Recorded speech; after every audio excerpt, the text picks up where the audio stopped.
Welcome back to Open House with Mark Siwiec and Corey James Moran, a greater Rochester real estate podcast. This is episode 126. Mark, how was your Christmas? It was good. Was it quiet? Was it calm? Well, we had the big party on Friday night. We had about, you were there. Yeah, it was phenomenal. What, 90 people in your house? Yeah. And that was really great. And then nothing. I mean, literally, Duffy and I woke up on Christmas morning. We worked out. We drove down to the Finger Lakes, and we watched a few movies. Merry Christmas. That is the complete opposite of mine. Yes, so go ahead. Bring it on. Let's see. So a lot of sugar has been consumed over the past couple days. By you or by the kids? Really everyone. So okay, it's been kind of utter chaos. And, the most fun way typically. And then we went to my in-laws, and it was just, like out of a movie, just wrapping paper flying everywhere with, I can only imagine, 10 kids basically at this point, unwrapping gifts at the same time. So it has been eventful. It has been fun. I'm excited to be out of the house, to be honest with you. Is that the cot that I saw on the second floor? Is that yours? Yeah, I might be crashing here for a little bit. Yeah, okay, good. But this week on the podcast, since this is the final one of 2023, we decided that it made the most sense to do a little review of the year that was. And it was a lot. Oh, it was crazy. God, it was insane. We've been saying that, ever since we started the podcast back in 2021, but I would say that 2021, 2022 were crazy in their own ways, but very similar. And then 2023 was the departure year where things really went off the rails. And that's a good way of putting it. Right. Yeah, that's not a phrase that I traditionally use, but yes, things did, yeah. And we'll break down some of the headlines, and I'll see if you can add any as well. But let's get our market update really quick here. I know you're shocked. It's slow. Oh, thank you. Yeah. In terms of the current amount of listings that are available in Monroe County, we're at 297. That is down from 346. I've only seen a couple new listings pop up. So, yeah, not much. Yeah. 6 County region, we're at 605. That's only down from 663. And then in terms of under contract, Monroe County is at 772. That's from 824 last week. Okay. In the 6 County region, there's 1198, down from 1269. So a lot of stuff wrapping up here as we obviously go towards the new year. In terms of interest rates, again, not a lot of happening. Very similar to last week. And I think some people are surprised by this, actually, because there's been so much volatility throughout the year that it really is ending so calm. Yeah, usually, listen, we're doing a year-end wrap-up in part because there's just nothing going on. You just demonstrated that as a result of the numbers, the number of new listings, the number of transactions that are closing, all that. There's nothing going on. There's nothing in the news, and banks are quiet, Wall Street's quiet, so there's not going to be a lot of volatility in terms of interest rates. Yeah, the 30-year currently 6.67%. Up just slightly from last week, when it was 6.64%. The 15-year, that went down actually a little bit, 6.04% right now, unless you're looking at different numbers. I did just pull these. Yeah, no, 6.41 actually. Oh, okay, there we go. No, don't pay any attention. 6.04% for the 15. Yeah, not bad. And then the adjustable rate is at 6.17%. So again, we're poised. What will happen in 2024? Well, we'll speculate and cover that on next week's podcast. But let's take a little dive into the year that was, 2023. The headlines. I'm curious, if you had to pick one, because I'm sure that it's on my list here somewhere, the top real estate headline for 2023. I think, at least for me, 30-year mortgage rates breaching 8%. Yep. October 19th. It's a day. It's a day circled on the calendar. Well, really just the roller coaster ride that mortgage interest rates were the entire year. Listen, they initially spiked in February and then stabilized for a bit. And then from April to October, just steadily increased. By the way, my apologies for interrupting. Yeah. This was a period of time when every pundit, every economist, everybody was saying that they were going to start to come down. Right. Well, what were we hoping? And 5.5 by the end of the summer? Yes, exactly. And just the opposite happened. That's another news story in itself. Actually, no. And no one knows what they're talking about? Yes, exactly. But go on with your timeline. My apologies. Certainly part of that roller coaster ride of interest rates going up was tied to the Fed. And they continued to tighten the screws. So there was 4 rate hikes officially in 2023. The final being in July. Right, yes. And that was after, I believe, there was 7 last year. when I looked back through. So 11 rate hikes in that short period of time, which, again, set all sorts of records. Pardon me, I'm just looking here. Like, I'm all over the place. Sorry, just deal with... What? Yeah, I know, crazy. I did not take my Ritalin this morning. So I'm just looking at the 10-year Treasury. Okay. It's down pretty significantly today. So I bet you anything when we look at Mortgage News Daily later Should be another today. drop down. Yeah, we're going to see another drop. That's great. Anyway, keep going. So the Fed, obviously, I mean, again, look at what 2021, 2022 were just for the podcast. Very similar, just talking about the market, what was happening. Yep. I feel like 2023, we almost turned into more of an economy type podcast. Oh, absolutely. We've had to really school up. And And how much have we talked about the Fed and their role in this? Yeah. I mean, everything. Jerome Powell. We talked about Jerome Powell literally every single week. Years gone by, to your point, you talk about the FOMC, you talk about Jerome Powell, you talk about the PCE, you talk about these things, once every month or two. Sure. But not literally Weekly. every single week. Every utterance, every breath, every eyebrow that he was raising, it was cause for news. And I think that also kind of speaks to another headline, which everything was kind of heightened this year. Mm-hmm. Emotions, nervousness, frustration, anxiety. Yeah, definitely all of it just based on what was happening. Another big headline, of course, inventory only getting tighter, especially here in Rochester. Right. Well, there were a couple of occasions, and at least 2 occasions, where we were deemed by Realtor.com the hottest real estate market in the country. It was due in part to the lack of inventory, and so we were hot. Why? Because there was no inventory. Things were selling very, very quickly, and property values just continued to escalate. And again, probably not seeing that improve much. Don't want to get too ahead of myself here, not previewing 2024 until next week. But again, out of all the possibilities, all the things that could happen, the odds are, if you're a betting person and you want to have the best bet, it's that inventory is going to remain low for a little while. I think that we're gonna see an increase in inventory. Yeah, that would be nice. Yes, but certainly Which not would be the first time. Not what we need. In how many years? Yeah, 3. Yeah. I mean, yeah. Well, what was the stat? We were the number 3 market in the country for the biggest decrease in the amount of listings. Right. Yes. 50 something 58.8% over the course of 4 years. Yeah. So I mean, we have to revert to a national mean, and we will. The what comes up will go down, and vice versa. Yeah. You mentioned this one. This was a big headline. Buyers heading to the sidelines, and just really in general buyer frustration.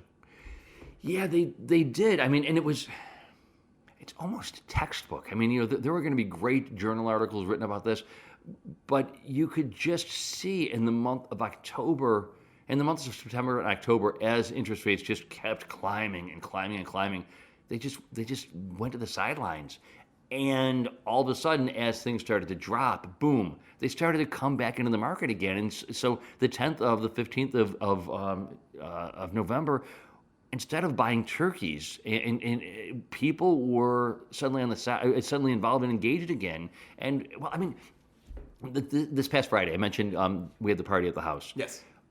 I had somebody at 5 o'clock on Friday, I think I mentioned this to you, pick up the phone and call me and say, "Hey, Mark, I need to list my house for sale in the village of Pittsford." I said, "Okay, well, listen, I've got about 100 people coming to the house in an hour." He didn't matter to him. He wanted to continue to talk because he knew that the environment in which to sell was so strong. And then literally an hour and 15 minutes after that, got a message from a client who wanted to walk through a property on East Avenue. Oh, wow. This is insane. And I wanted to say to both of them, do you realize that it's Friday night and Sunday night is Christmas Eve? Mm-hmm. Now, of course, I'm thrilled by the phone calls, but it just goes to underscore and delineate how insane the behavior is and how frothy this market is and how it's going to be another just insane year. I mean, look at what buyers have experienced. Again, just the crazy bidding wars in 2021, 2022. And then this year, again, the biggest difference was the buying power was almost eradicated for so many people. And it was going to the sidelines, for many, not just because they don't want to deal with the higher interest rates, but they simply couldn't afford what they used to be able to afford. Affordability index was off the charts. It was at historic highs. But that is, to my point from just a moment ago, as a result of interest rates having come down, a full 1.5 in the past 2 months, buyers are ready. It's going to be a very, very early start to the year. It's going to be very hot.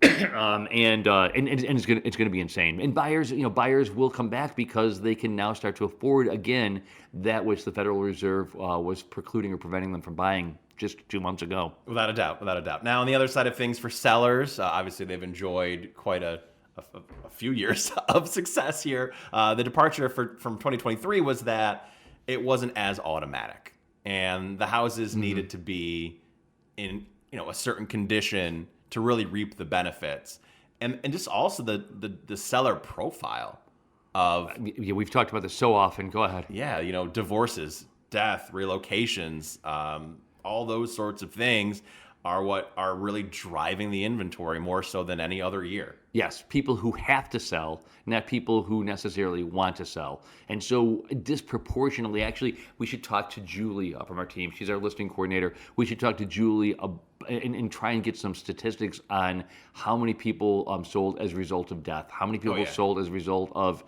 illness, how many people sold as a result of a financial hardship, bankruptcy. It was 80%, 85%. I was going to say it was 80%.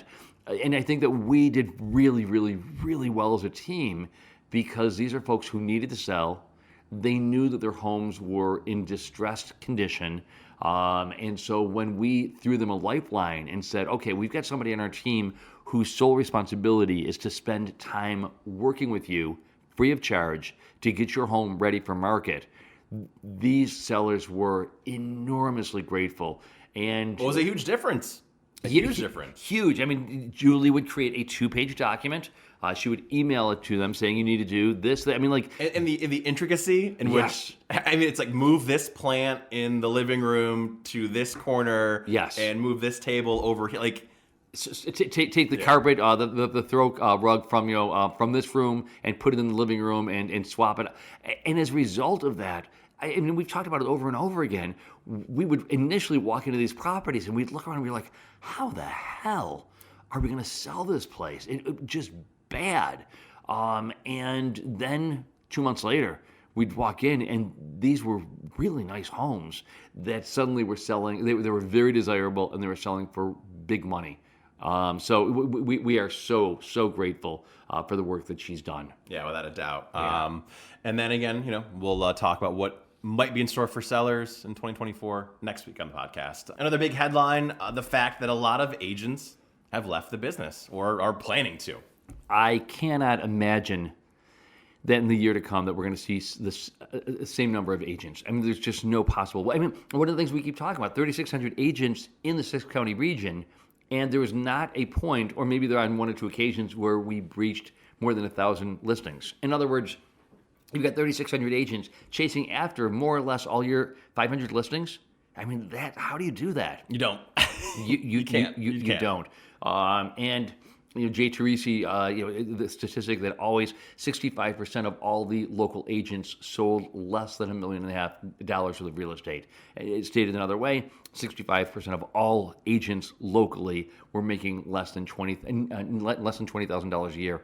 Just not sustainable. Not sustainable. Yeah. So that should be really interesting. That is certainly a trend we'll most likely continue to see in 2024, and it might in part also be due to the Sitzer-Burnett trial verdict, because that was another big headline. I was going to say that's my second headline. Yeah. And we haven't seen really the repercussions from that fully, obviously, but 2024 we likely will. We definitely will. I mean, there's a lot of appeal that's going on. Both the NAR is appealing some of these rulings. Meanwhile, and concomitantly, you're seeing a lot more lawsuits that are rising up. Just the other day, 14 new lawsuits in Texas alone. Oh, jeez. So one after another.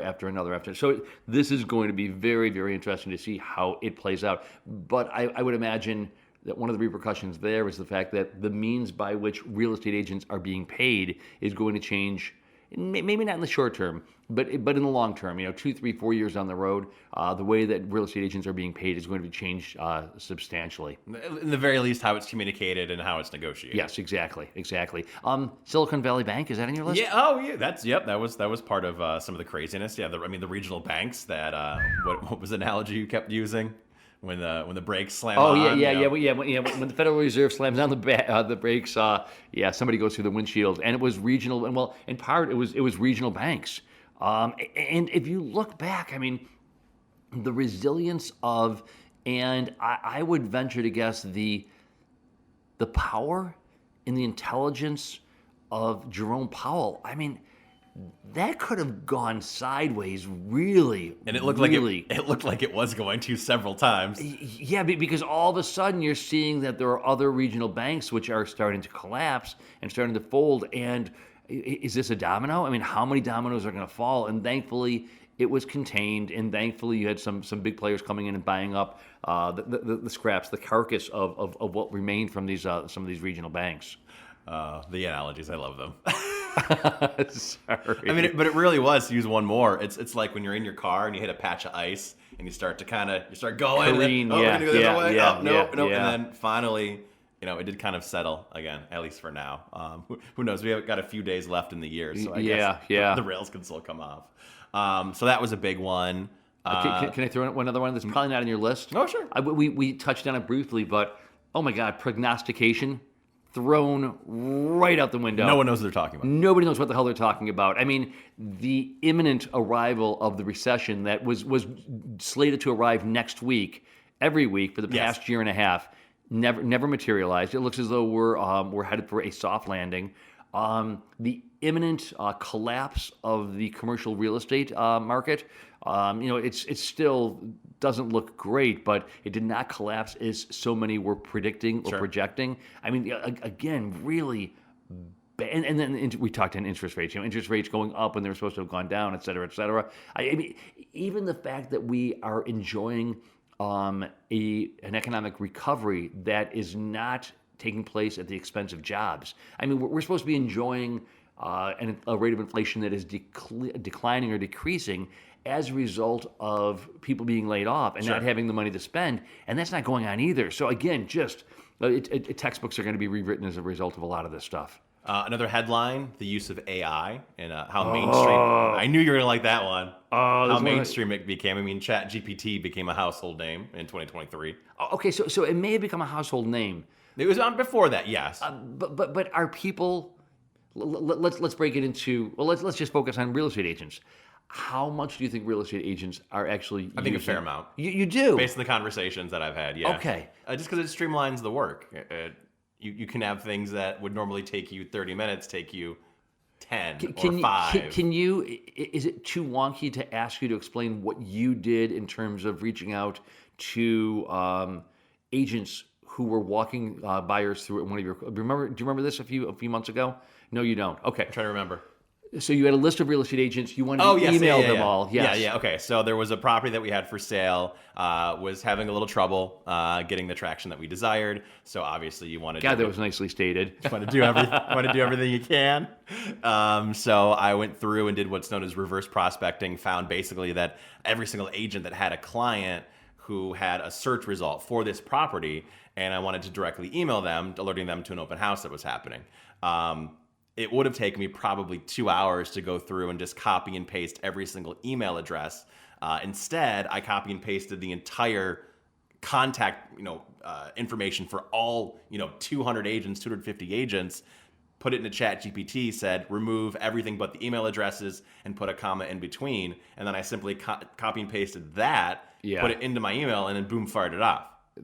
That one of the more innovative uses of AI from my perspective, and that was very, very, very clever. It's just finding ways to really just again save time, because I'm thinking I don't want to sit here and spend 2 hours. That's not a great use of it. But obviously writing listings. I mean, honestly, I've been using it for some email communication too, specifically when it's a bit of a tougher situation, like a divorce situation.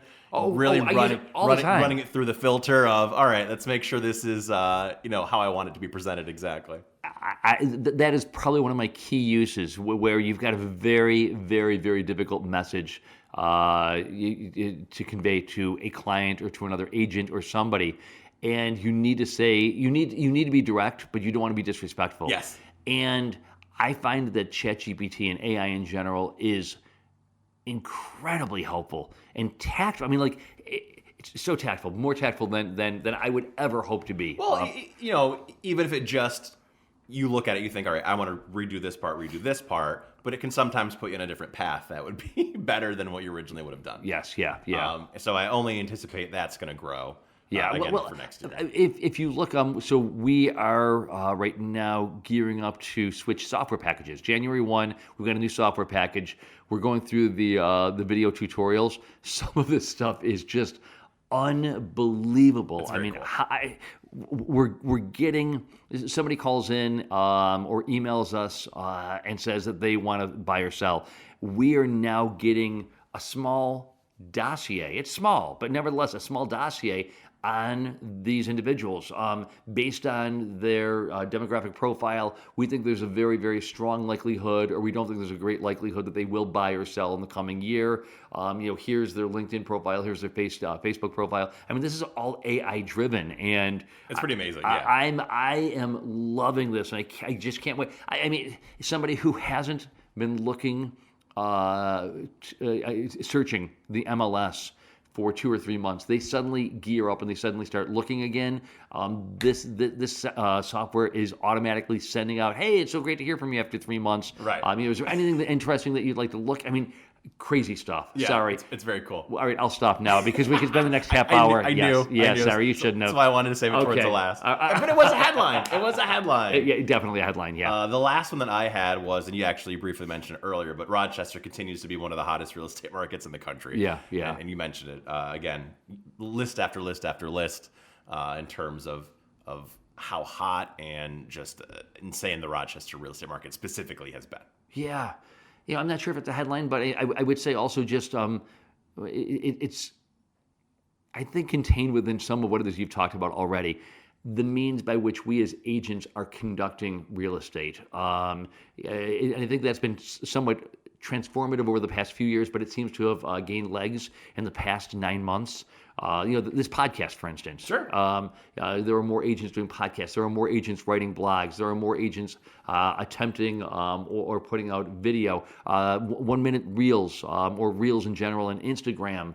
The use of AI. I mean, all these things are new and they're interesting. And I think that over the course of the next few years, yes, more and more agents are going to be stepping away from real estate. But I think what it is that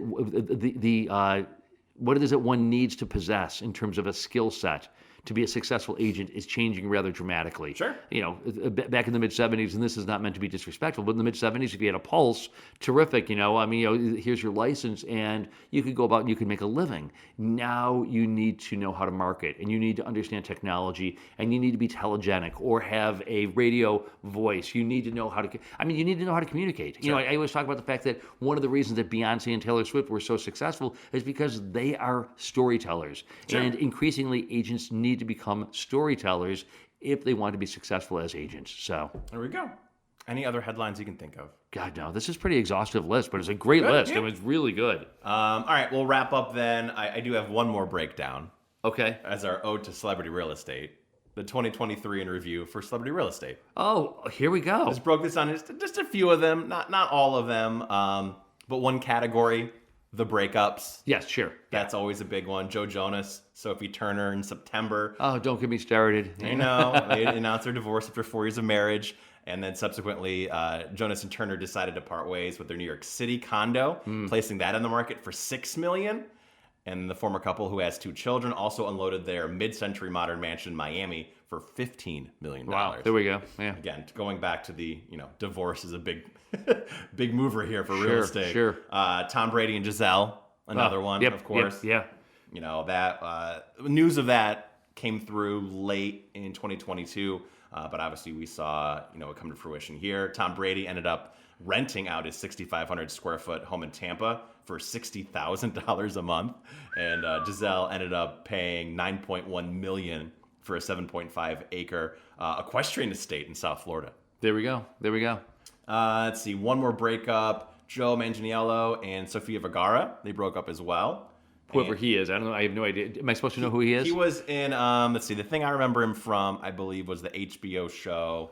It was The Vampire. Oh, True Blood. Oh, okay. So he was in that. Okay. But he's been in a handful of stuff. Love True Blood. That was a great series. But she's actually been trying to get rid of her Beverly Hills mansion for quite a bit of time, and price reduced it to $16 million. At one point, it was at $19.6 million. Wow. Some of the big buys, and this one is the... Come on, the biggest buy. You're going to start with the biggest buy, or... Travis Kelce? No, the big buy. Remember, Beyonce dropped over $200 million. Oh, that's right. Yeah, she dropped over $200 million for some... God knows what the hell. It's not even a house any longer. It was a compound. It was a concrete, yeah. It was a bunker. That's really what it was. When you have that level of security, or as a celebrity, sure, you do need that level of anonymity and security, and I just can't imagine. And a lot of concrete. Yeah, a lot of concrete in that place, yeah. Travis Kelce, though, obviously, come on. It's a big headline. Unfortunately, all of the headlines with Taylor Swift ended up to him buying a $6 million house outside of Kansas City. In a suburb there, 17,000 square feet on nearly 3.5 acres on the end of a quiet cul-de-sac because they need their privacy because we don't get enough text alerts about all the updates. Right, yeah. Do you know they're blaming Taylor Swift for the Kansas City Chiefs having some issues recently and losing games? Specifically, Travis Kelce has not played as well the past 5. It's been a thing. I haven't seen it. Well, and so was she also responsible for Patrick Mahomes' meltdown a couple of weeks ago? Yep, somehow it was her fault. Yeah. Well, thankfully she got more than $1 billion. Yeah, she'll be okay. To cry her tears into. I'm sure she cares what Twitter says. Yeah, right, exactly. Another big buy: Ben Affleck and Jennifer Lopez. Which transaction are we talking about? The final one. They bought and sold throughout the year. Yeah, so they ended up on this 38,000 square foot palace known as Wallingford Estate. First hit the market in 2018 for $135 million. And they, from records, bought it for $60.85. It's just incomprehensible. I mean, I have such a hard time wrapping my mind around these things. Let's see. A couple more here of the big buys. Aaron Rodgers, obviously, his career as a Jet. That's right. Yeah, Did not his end. Career as a football player? Is that what you said? His career in the NFL. Probably. Come on, it's done. It's over with. He did buy a mansion in Montclair, New Jersey for $9.5 million. This was kind of interesting. So it equated to $950 per square foot for this place. And the average in Montclair is around $360. Wow. Wow. But it's brand new, it's private, it's got panoramic views of New York City. So that's nice. I mean, that's really nice. But yeah, I think he's done. And then maybe the most interesting one, Drake, who we know, of course, from Canada. Right. In Toronto. Yeah. He ended up buying a ranch in Houston this year. I don't even know if we talked about that. I don't think we did. Yeah. So pretty big one there. Are you going to the Drake concert in Buffalo? Probably not. No, I don't think so. Okay. Are you going to go? Yeah. Of course you are. I am. Yeah. Definitely. I'm definitely going to see Drake in Buffalo. 100%. Yeah. What is it? 3rd week of February or something? Can't wait. There we go. Yeah. There we go. Yeah, All right, Mark. Anything else you want to touch on as we? No, but you know what? Here? I mean, this is just perfect. So I queued up here one of my favorite songs by Drake. Okay. Yep. It's called Headlines. Yep. There it is. Hey. There we go. You've taught me well, my friend. Absolutely nailed it. Well, it's been a pleasure. Another year in the books for the podcast. And looking forward to 2024. It's going to be an epic year. Tune in next week. We've got some really, really interesting things to convey, not only in terms of our prognostication for the year to come, but also some things that are going on with us personally news. and as a team. So please tune in. That's called a tease. That's a tease. There we go. All right. Thanks so much for listening. Happy New Year.